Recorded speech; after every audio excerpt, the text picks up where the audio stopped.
Hello my beautiful viewers, कैसी हो यार आप सब। आई होप सब ठीक ही होंगी, बढ़िया ही होंगी।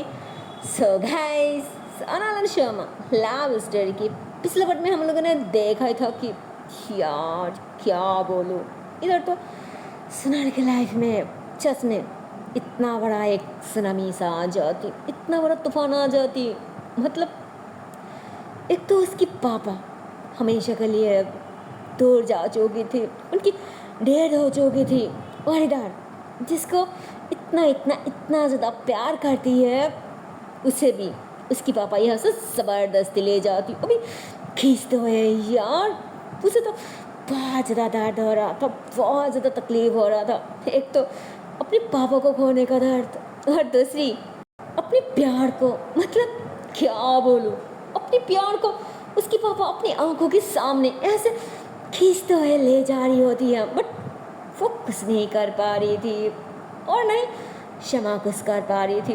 वो तो जाना नहीं चाहती और रुकने की बहुत कोशिश करती, पर उसकी पापा यार क्या बोलूं, उन्होंने तो एक भी नहीं सुनती भाई। वो फिर जबरदस्त उसे ऐसे खींचते हुए घर में बैठा दी और तुरंत वहाँ से निकाल जाती। क्षमा चिल्ला रही थी, रो रही थी, बट कोई फायदा नहीं भाई। और क्या बोलो, एक बाप एक बच्चे के साथ ऐसे कैसे कर सकती है यार, कैसे उसकी मर्जी के खिलाफ जा सकती है, जबकि वो मैच्योर थी, अडल्ट थी। वो तो अब खुद के डिसीजन खुद ले सकती है, उसकी वो उम्र हो चुकी है, पर फिर भी उन्होंने एक भी नहीं सुनती और उसके साथ ज़बरदस्ती करने लग जाती। और ऐसे ज़बरदस्ती करते हुए तो उस एकदम से घर पे ले आ जाती, और घर आने के बाद उन्होंने उसे तो एकदम से घर पे बंद कर दी थी और दरवाजा तो बाहर से लग कर दी थी। शमा अंदर से चिल्लाए जा रही थी कि पापा please open the door. But क्या करिए आप जानती है ना कि उसकी हालत कैसी है, उसकी उसकी सिचुएशन क्या है। प्लीज़ पापा, और उसे ज़रूरत है मेरी, प्लीज़। तो उसकी पापा भी कहती हाँ हाँ जानती हूँ, मैं सब जानती हूँ, जितना तुमने मेरे से छुपाया ना मुझे अब सब पता चल गई। तुम्हें क्या लगता है मैं तुम्हें उस भिखारी के साथ क्या बोलूं। फिर मुझे तो शर्म आ रहा है कि तुम मेरी औलाद हो, पर तुम जैसे औलाद से तो अच्छा होता कि मेरी कोई औलाद ही ना होती। अरे संतान पेरेंट्स के मान सम्मान वो क्या करती है, सम्मान बढ़ा देती है, और तुमने क्या किया। अरे तुम्हारी बात सुन के तो शर्म के बारे में मेरे सार झुक रहा है। और एक बार सोचा भी क्या मेरे बारे में, और ये बात सोसाइटी में पता चले तो मैं सोसाइटी में मुंह कैसे दिखाऊंगी। हाँ, मेरी मान सम्मान मेरी इज्जत तुम्हारी वजह से पानी में धुल जाएगी, हमेशा के लिए खत्म हो जाएगी। जो सम्मान मैं इतनी दिनों से इतनी मेहनत से कमाया, तुम्हारी वजह से मैं खत्म होने नहीं दूंगी, नहीं दूंगी। अब तो मैं जो करूँ ना वो तुम्हें सुनना पड़ेगा, वही तुम्हें मानना पड़ेगा, और नहीं तो पहले की तरह मैं तुम्हें फिर से अब्रॉड भेज दूंगी, ताकि तुम आने वाली जिंदगी यहाँ नहीं वहीं पे गुजार सको और अपनी मनमानी ना कर सको। बहुत कर ली अपनी मनमानी, मोर नहीं चलेगी और रस्म में होने नहीं दूंगी, समझे तुम। अब से मैं जो बोलूँगी ना सिर्फ वही होगी, सिर्फ वही। तो उन्होंने ऐसे गुस्सा करके तो दर बाहर सब बंद कर देती है, मेड आके रिक्वेस्ट करती, पर उन्होंने एक भी नहीं सुनती। उन्होंने तो गुस्से में उसे भी वहाँ से भेज दी थी। शिमा बहुत रो रही थी, वो चिल्लाए जा रही थी, वो तो गुस्से में ऐसे डोर तोड़ने की कोशिश करती, पर उसके हाथ पे तो कट लग जाती, वो भी गहरी, जिस वजह से उसके हाथों से बहुत ज़्यादा खून निकाल रही थी। उसकी चीख सुन के तो मेड भी फिर से आ जाती, उन्होंने फिर से रिक्वेस्ट करती, पर उसकी बाप ने एक भी नहीं सुनती भाई। उस मेड को तो फिर से वहाँ से निकाल दी थी, पर जैसे ही शमा अंदर बेहोश हो जाती, उसकी ना कोई आवाज आ रहा था और नहीं कोई शोर, तो उन्हें लगता है अब सो गई है, ऐसे चिल्ला के शायद थक गई है। क्या बोलो, कुछ दिन ऐसे रहेगी ना फिर सब ठीक हो जाएगी। यही भरी मैंने जमाना बहुत देखी है, फिर ये प्यार मोहब्बत कुछ नहीं होता, कुछ नहीं, ये सिर्फ वहम है, ख्वाब है, अट्रैक्शन है, कुछ दिन के बाद खत्म हो जाएगी, इसके अलावा और कुछ नहीं, कुछ नहीं। तो उन्होंने ऐसे ही गुस्सा करके तो वहीं पे मतलब सेट पे बैठ जाती और उन्हें वहीं पे नींद आ जाती, उन्होंने वहीं पे सो जाती, जबकि उन्होंने अपनी कानों से खुद सुना था अपनी बेटी की चीख, पर फिर भी उन्होंने एक बार भी नहीं देखा था और नहीं देखने की कोशिश किया था। उन्होंने तो रिलैक्स होकर सो जाते, पर अंदर पता नहीं शमा की हालत क्या है। और इधर तो हमारी जो है वो तो बहुत प्यार से उसकी बालों पे हाथ फेरते हुए उसे रिलैक्स करा रही थी, जबकि सोनल बहुत ज़्यादा रो रही थी। वो उसके अंदर इस वक्त जो पेन हो रहा था, जो दर्द हो रहा था ना, oh my God, वो तो बयान नहीं कर सकती यार। और नहीं वो किसी को बता पा रही थी, उसे बहुत पेन हो रहा था, बहुत तकलीफ हो रहा था। वो रोना तो नहीं चाह रही थी ना जय की सामने, बट उसकी आंखों से आंसू जो है ना वो तो वैसे नदी की तरह बह जा रही होती है। वो बहुत कोशिश करती खुद को वैसे प्रिटेंड करने की, जैसे वो भी बहुत स्ट्रांग है, उसे कुछ नहीं हुआ, पर वो कैसे ही कंट्रोल करती आंसू, कैसे ही रुकती हो तो ऐसे टिप टिप करके गिर रही होती है। पर जॉय भी हारने वालों में से नहीं है, वो भी बहुत कोशिश करती, वो बहुत मुश्किल से बहुत प्यार से वैसे धीरे धीरे सुनल को सुला देती। वो तो ऐसे मतलब मानो उसे लग रहा था कि शायद सुनल सो गई है, बट भाई साहब उसे कैसे नींद आती। हाँ फिर तो अपने पापा को खो दिया है, खो चुकी है उन्होंने, तो अब उसे छोड़ के जा चुकी है, बट अब तो उसे फिकार हो रही थी सिर्फ शमा का।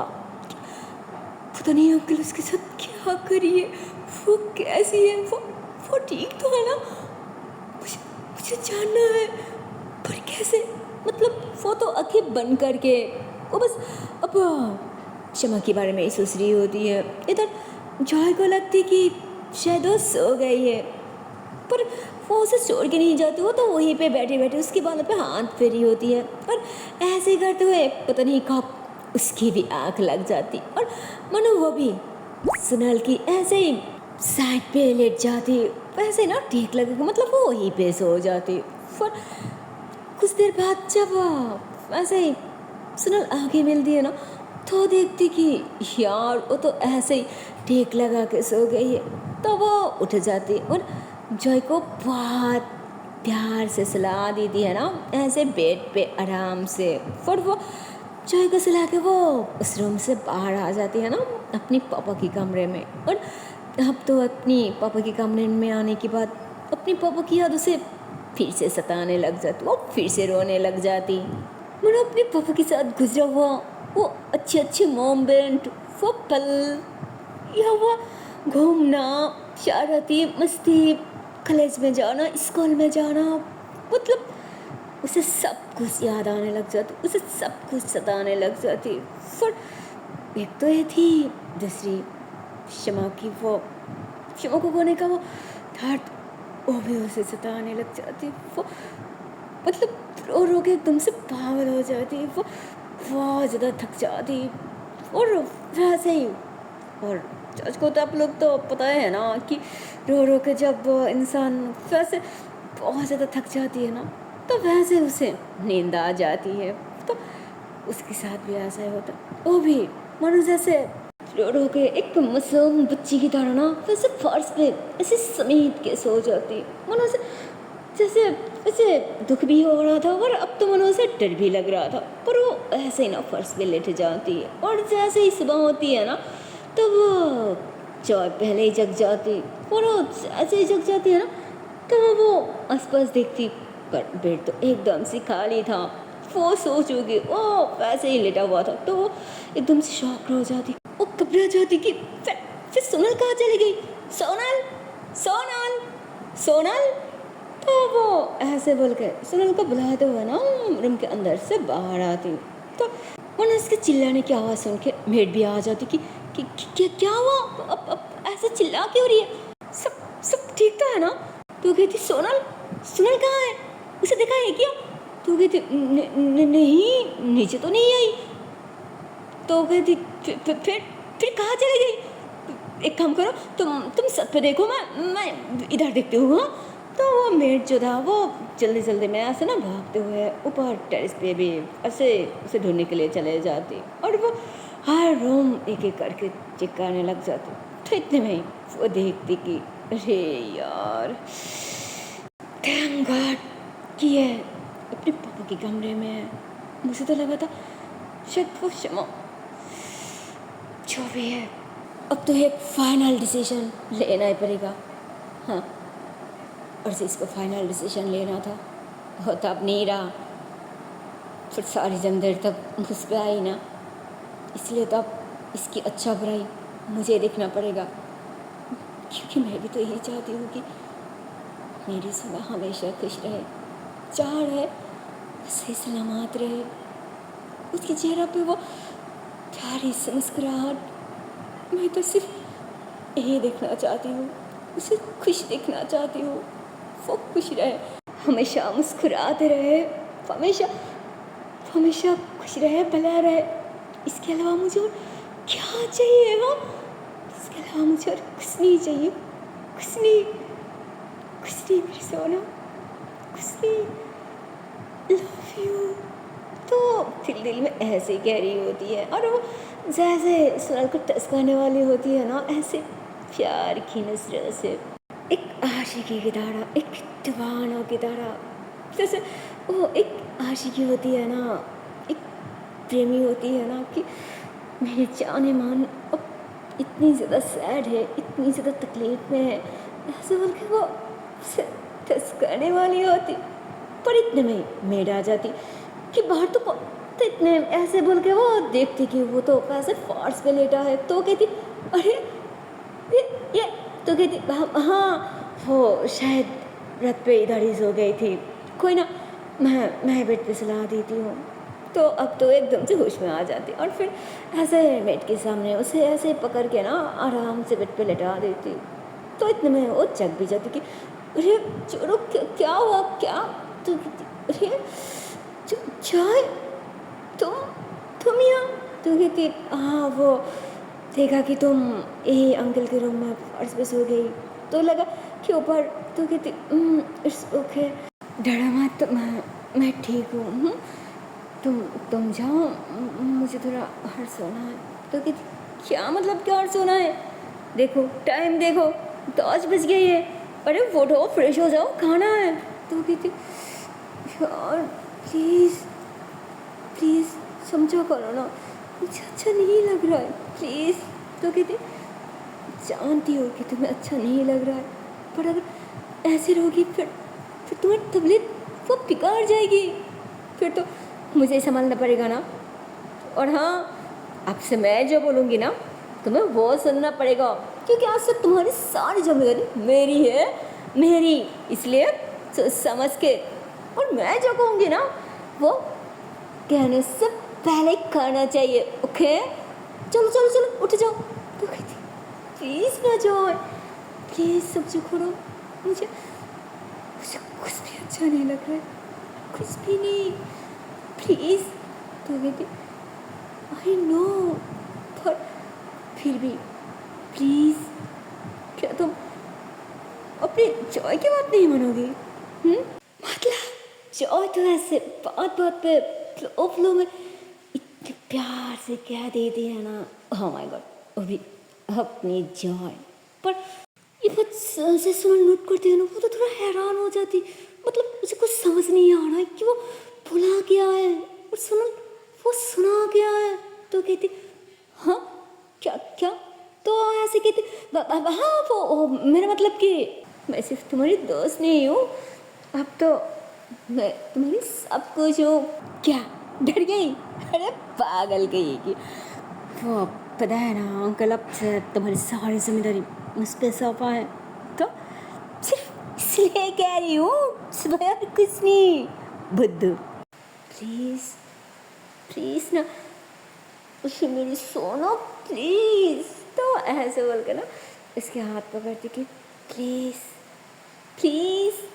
तो कहती अच्छा ठीक है, तुम जाओ, तुम जब फ्रेश हो जाओ, मैं थोड़ी देर में आ रही हूँ। तो कहती पक्का ना, फिर से लेट तो नहीं जाओगी? तो कहती सच में आ रही हूँ, तुम जाओ। तो कहती अच्छा ठीक है, मैं भी फ्रेश हो जाती हूँ। और हाँ, आप एक काम कीजिए, जल्दी जल्दी थोड़ा सा ब्रेकफास्ट लगा दीजिए, उसे भी तो खिलाना पड़ेगा, जबकि वो खाना नहीं चाहेगी फिर भी खिलाना पड़ेगा।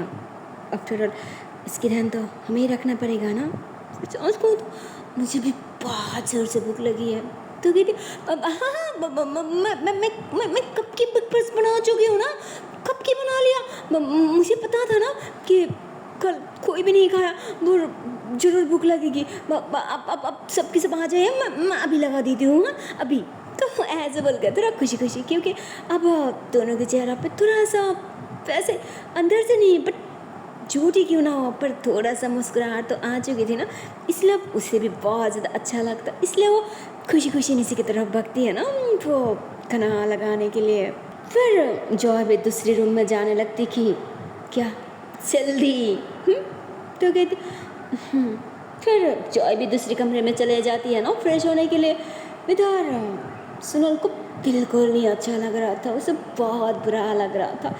वो वैसे फिर से अपनी पापा की याद करने लग जाती है, उसे अपने पापा की याद आ रही होती है कि किस तरह उसके पापा उसे सुबह सुबह बुलाते, कितने प्यार से।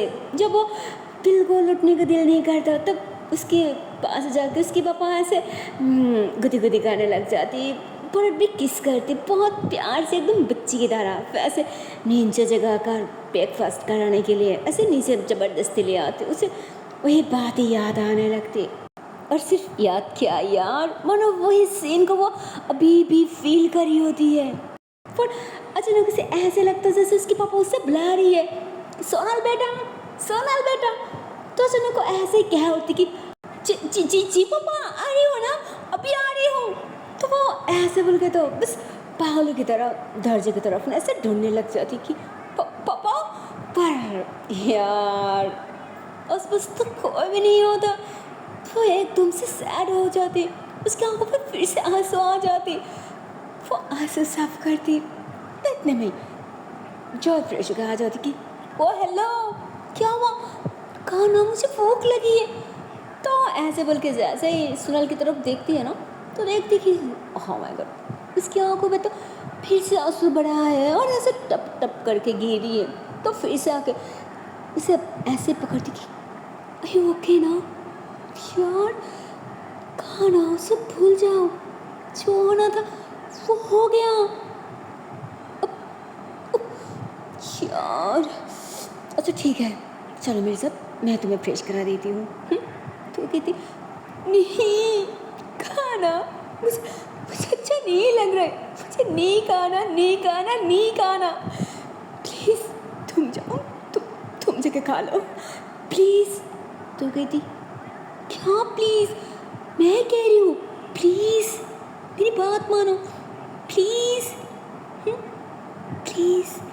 तो ऐसे बोल के बहुत प्यार से यार जब उसे ज़बरदस्ती उसके कमरे में ले जाती और वो खुद उसे ऐसे फ्रेश वॉश करा के टॉवल से साफ करके उसे खुद उसके हाथ पकड़ के नीचे ले आती, फिर उसे ऐसे ज़बरदस्ती जैसे उसके पापा उसे खिलाती थी ना, बिल्कुल वैसे वो भी अपने पापा की बात याद करके वो थोड़ा थोड़ा जॉय के हाथों से खा रही होती है। जॉय को भी बहुत अच्छा लगता और उसके घर पे जो मेड था ना उसे भी बहुत अच्छा लगता, और वो भी तो यही सोच रही होती है कि अच्छा होता कि अगर यही लड़का सुनल दीदी की लाइफ पार्टनर बन जाती। कितने प्यार से उसे संभाल रही है, कितनी प्यारा जुड़ी।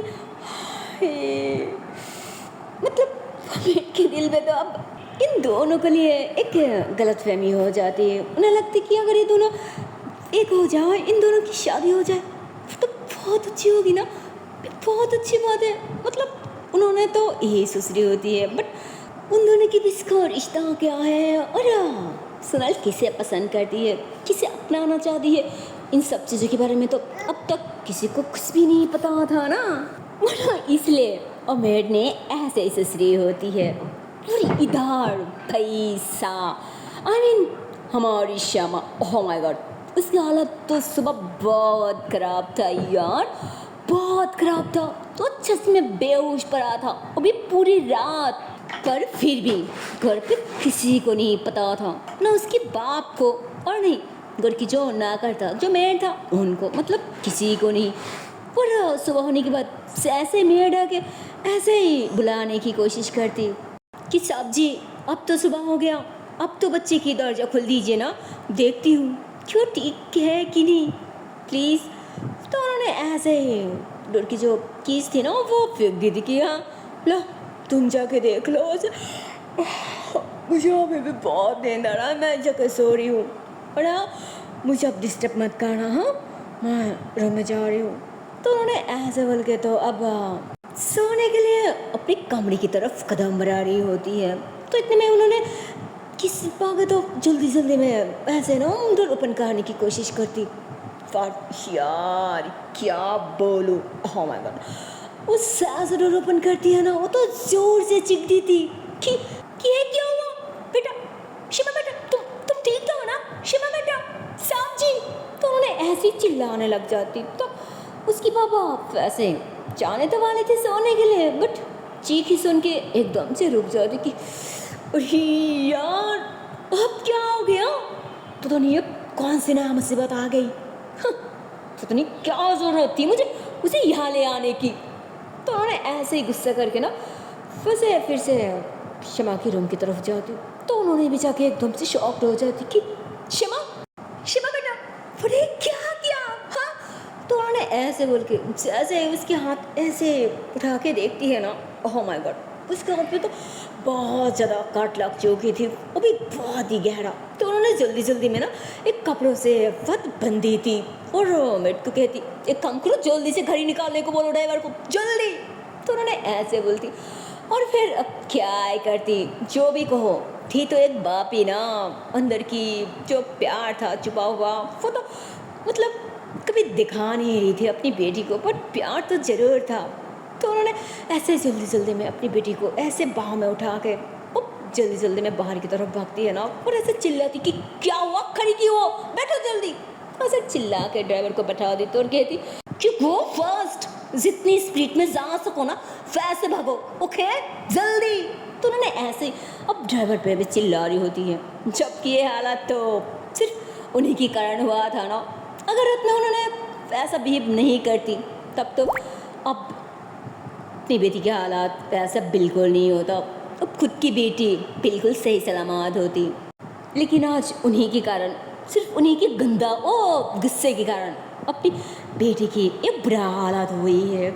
जो भी को प्यार तब आ रही थी ना अपनी बेटी की हालत पे, उन्होंने चिल्लाया जा रही थी कि बेटा शिमा बेटा तू ठीक तो है ना, शिमा बेटा देख तुझे कुछ नहीं होगा, कुछ नहीं, हम जा रही हूँ ना हॉस्पिटल, हाँ हम हॉस्पिटल जा रही हूँ, मैं तुझे कुछ नहीं होने दूंगा, कुछ नहीं, हम आ ही गई, ड्राइवर जल्दी। तो उन्होंने ऐसे ही चिल्लाए जा रही थी और फिर थोड़ी देर ड्राइव के बाद फाइनली वो लोग हॉस्पिटल आ जाते। और हॉस्पिटल आने के बाद ऐसे उसे दो नर्स पकड़ के ऐसे अंदर ले जाते, पर अंदर जाने के बाद उसकी ट्रीटमेंट भी जल्दी स्टार्ट हो जाती। पर फिर भी उसके पापा डॉक्टर पे चिल्लाए जा रही थी कि मेरी बेटी की ट्रीटमेंट अच्छे से होना चाहिए, और अगर मेरी बेटी को कुछ हुआ ना तो याद रखना मैं किसी को नहीं जोड़ूंगी, किसी को नहीं, समझी ना। तो डॉक्टर बाहर आके कहती फड़े अब हम पे क्यों चिल्ला रही है, अब उस पर चिल्लाए ना। तो उन्होंने कहती उस पे मतलब किस पे। तो उन्होंने कहती अरे उस पे जिसके कारण आपकी बेटी की ये हालत हुई है। तो यार क्या बोलो, उन्होंने तो एकदम से ऐसे शॉक्ड हो जाती कि हाँ वाह, मतलब उन्होंने अब ऐसे ना हंगला रही थी, क्योंकि अब उन्होंने किस पे चिल्लाएगी भाई, क्योंकि आज अपनी बेटी की जो हालत हुई है वो तो सिर्फ उन्हीं के कारण हुई है ना। तो उन्होंने ऐसे ही थॉम सी जाती कि हाँ उसे भी मैं नहीं जोड़ूंगी, हाँ उसे भी नहीं जोड़ूंगी। तब डॉक्टर वहाँ से चले जाते और थोड़ी देर बाद उसे होश आ जाते। उसके पापा उससे मिलना तो चाह रही थी, बट वो साफ मना कर दी थी कि नहीं मुझे किसी से नहीं मिलना, मुझे बस आराम करनी है। और ऐसे ना एक नर्स को कहती क्या आपके पास कोई फ़ोन है। तो उन्होंने कहती हाँ है, पर क्यों। तो वो कहती प्लीज़ क्या 1 मिनट के लिए वो आप दे सकती है प्लीज़। तो वो ऐसे ही दे दी थी। तो वो जल्दी जल्दी में सुनल को कॉल लगाती, पर सुनल तो बाहर थी, मतलब वो खाने के लिए वो डाइनिंग टेबल पे थी ना, तो वो कॉल अटेंड नहीं कर पाती। तो अब तो उसे बहुत ज़्यादा डर लगती है कि कहीं सुनल ठीक तो है ना। ओह, एक काम करती हूँ, मुझे मुझे कहा नहीं, मुझे मुझे सोनल से मिलना है। हाँ, मुझे मुझे उससे मिलना चाहिए। तो ऐसे बोल के ना बेड से उठने की कोशिश करती, पर डॉक्टर ने उसे रुक ली थी कि नहीं, तुम अभी नहीं जा सकती, तुम्हारी हालत बहुत नाजुक है, तुम चल नहीं सकती, तुम गिर जाओगी, फिर पता नहीं तुम्हारे साथ क्या होने वाली है। एक काम करो, अभी नहीं, थोड़ी देर रेस्ट कर लो, फिर तुम्हें जहाँ मर्जी है तुम वहाँ चले जाना, पर हम डॉक्टर हैं ना, अभी किसी की जान खतरे में नहीं डाल सकती, प्लीज़। तो वो तो पहले मरना नहीं चाहती, फिर सोचती कि हाँ, फिर गुड आइडिया, अगर मैं अभी जाने की कोशिश करूँ ना, पापा तो बिल्कुल नहीं जाने देगी, अगर कहूँ मुझे यही रहना है, फिर तो पक्का मानेगी। तो ऐसे प्लान करके ना और मना कर देती कि अच्छा ठीक है, मैं अभी कहीं नहीं जा रही हूँ, और प्लीज़ डॉक्टर आप मेरे पापा को भी कह दीजिए कि मुझे मुझे आज यहीं रहना है, मुझे रेस्ट करना है, प्लीज़। तो डॉक्टर कहती पर क्यों, अगर तुम 1-2 घंटे रेस्ट कर लो फिर तुम ठीक हो जाओगी, तुम घर जा सकती हो, घर जाकर रेस्ट कर लेना। तो कहती प्लीज़ समझो कीजिए ना, प्लीज़। वो डॉक्टर समझ जाती कि जो मार है, जो सिचुएशन है, वो देख के साफ पता चल रहा है कि ये प्यार का मामला है, प्यार का कैसे। तो ऐसे ही सोच के ना उन्होंने मन जाती। अच्छा ठीक है, मैं अभी कह देती हूँ। तो डॉक्टर मान जाती और उसके पापा को बाहर जाके कह देती कि मतलब उन्होंने कुछ कहने वाली होती, पर उससे पहले उन्होंने कहती क्या हुआ, मेरी बेटी ठीक तो है ना, क्या मैं उसे घर ले जा सकती हूँ। हाँ, तो उन्होंने कहती अरे क्या मतलब कि घर ले जा सकती हूँ, नहीं, इतनी गहरा चोट लगी है, इतनी गहरा जगह में, तो अभी कैसे ले जा सकती है, अभी नहीं, अब एक काम कीजिए, रात या कल सुबह ले जाना, तो फिर तो वो थोड़ा ठीक भी हो जाएगी और बॉडी पे थोड़ा ताकत भी आ जाएगी ना। तो प्लीज़ मान जाइए, अगर आप आपकी बेटी की भला चाहती हो तो, बाकी अभी की मर्जी है। तो उन्होंने कहा नहीं नहीं नहीं, फिर ठीक है, अगर मेरी बेटी की भला है इसमें तो रहे, मुझे कोई दिक्कत नहीं है। फिर क्या मैं थोड़ा घर जा सकती हूँ, कोई ना, मैं थोड़ी देर में आ जाऊँगी, बस थोड़ा सा चेंज। तो डॉक्टर मान जाते कि हाँ ऑफ कोर्स, कोई ना, हमारी नर्स है ना पेशेंट को देखने के लिए, अब रिलैक्स से होकर जा सकती हैं, हम आती है। तो डॉक्टर तो ऐसे बार कहाँ से चले जाते, उसकी पापा भी वंडर से वैसे अपनी बेटी को देखती और फिर उन्हें वहाँ से चले जाते। पर अब शमा भी ऐसे ही ना नज़र उठा के अपने पापा को जाते हुए देखती और फिर खुश हो जाती, और जल्दी जल्दी में ना उसी नर्स से वो फिर से फ़ोन लेती और वो फिर से सुनल के नंबर पे कॉल लगा देती, और इस बार ओह माय गॉड गलती से तो उसके फ़ोन जॉय ने उठा ली थी कि हेलो कौन। तो उधर से तो शिवा कहती हाँ मैं ही हूँ, मैं सोना सुन रही हो ना मेरी बात। तो कहती क्या श्यामा, फिर मैं जॉय हूँ, हाँ सुन रही हूँ, कहाँ तुम ठीक तो हो ना। तो कहती हाँ मैं ठीक हूँ, मैं ठीक हूँ, मैं हॉस्पिटल में हूँ। तो कहती क्या हुआ, तुम हॉस्पिटल क्यों हो। तो कहती कुछ नहीं, वो तो थोड़ा सा चोट लगी थी ना, अब मैं ठीक हूँ। पापा सोनल कैसी है, हाँ वो ठीक तो है ना, बोल क्यों नहीं रही हो, वो सच में ठीक तो है ना, मुझे पता है वो बिल्कुल ठीक नहीं है, बिल्कुल ठीक नहीं है। तो ऐसे बोल के एकदम से रोने लग जाती। क्या उसे भी शांत करती कि रिलैक्स, वो बिल्कुल ठीक है, तुम उसकी चिंता मत करो, मैं हूँ ना, मैं सब संभालूंगी। पर हाँ मैं आ रही हूँ, मुझे तुमसे बात करनी है और तुम्हारे पापा से भी बात करनी है। तो कहती नहीं यहाँ आने की कोई ज़रूरत नहीं है तुम्हें, तो तुम वहीं रुको, मैं आ रही हूँ ना, मुझे सुनल को देखना है, मुझे उससे मिलना है, उससे बात करनी है। तो जॉय कहती तुम तुम्हारी तबीयत ठीक नहीं है इसलिए कह रही हूँ, तुम वहीं रुको, मैं आ रही हूँ। तो शमा कहती ठीक है, पर और एक बात, मैं हॉस्पिटल में हूँ, प्लीज़ उसे बात बताना, और उसे बताओगी ना फिर वो और हाइपर हो जाएगी। तो जय कहती अच्छा ठीक है, मैं नहीं बताऊँगी, मैं आ रही हूँ। और हाँ, कौन सी हॉस्पिटल? तो शमा उसे एड्रेस बता दी थी और फिर कल कट कर दी थी। तो अब गाइस, अब तो हमें देखना है कि जॉय कौन सी खेल खेलेगी, या फिर वो अपनी प्यार को, अपनी मोहब्बत को ऐसे दिल में दफन करके सुनल के हाथ चश्मे शमा के हाथ में सौंप देगी। पर जो भी कहो और जो भी होना है वो सब देखने के लिए तो आप लोगों को देखना पड़ेगा नेक्स्ट पार्ट। सो चलते हो नेक्स्ट वीडियो पे, तब तक के लिए टाटा बाय बाय। पर जाने से पहले एक छोटी सी रिक्वेस्ट है यार, अगर वीडियो को अब तक लाइक नहीं किया, शेयर नहीं किया, तो सच में ये बहुत बुरा बात है यार। जल्दी से लाइक कर दो, शेयर कर दो और चैनल को कर दो subscribe. Okay, tata and bye bye. So take care guys, bye bye.